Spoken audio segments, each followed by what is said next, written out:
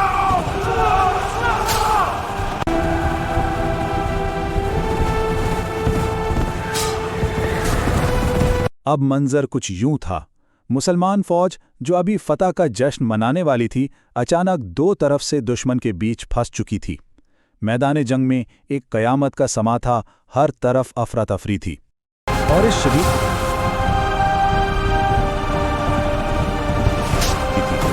और इस शदीद अफरा तफरी के आलम में एक ऐसी अफवाह फैली जिसने मुसलमानों के हौसले तोड़ कर रख दिए।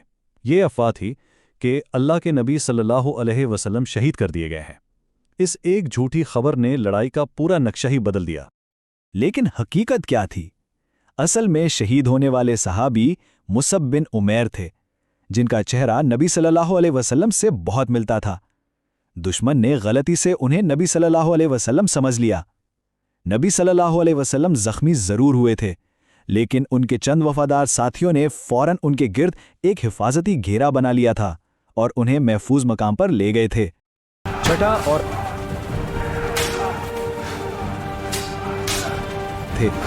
छठा और आखिरी हिस्सा, जंग का असल नतीजा क्या निकला? आइए अब जरा ठंडे दिमाग से फतह, शिकस्त और इस जंग से मिलने वाले सबसे बड़े सबक का तज्जिया करते हैं। तो सवाल यह है कि क्या मक्का वाले जंग जीत गए? अगरचे उन्होंने मुसलमानों को बहुत भारी जानी नुकसान पहुंचाया, लेकिन वो अपने 3 बड़े मकासद में से एक भी पूरा नहीं कर सके। ना वो नबी सल्लल्लाहु अलैहि वसल्लम को शहीद कर सके, ना मुस्लिम फौज को मुकम्मल तौर पर ख़त्म कर सके, और मदीना पर कब्जा करना तो बहुत दूर की बात थी। तो असल नुक्ता यह है कि मक्का वालों ने मैदान में लड़ाई तो जीत ली, जिसे हम टैक्टिकल फतह कहते हैं, लेकिन वो जंग का बड़ा मकसद यानी स्ट्रेटेजिक फतह हासिल करने में नाकाम रहे। क्यों? क्योंकि मुसलमानों की क़यादत और उनकी रियासत महफूज रही, जो कल दोबारा अपने पैरों पर खड़ी हो सकती थी। लेकिन इस जंग ने मुसलमानों को एक बहुत कीमती, अगरचे तकलीफ दे, सबक सिखाया। जंग के दौरान हालात कुछ भी हों, अपने लीडर के हुक्म की नाफरमानी नहीं करनी।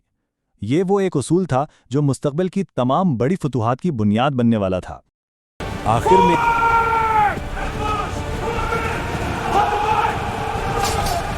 आखिर में एक सवाल सोचने के लिए रह जाता है, क्या उहुद का ये भारी और तकलीफ दे सबक आने वाले दौर में बड़ी बड़ी सल्तनतों के खिलाफ फतूहात के लिए एक ज़रूरी कीमत थी?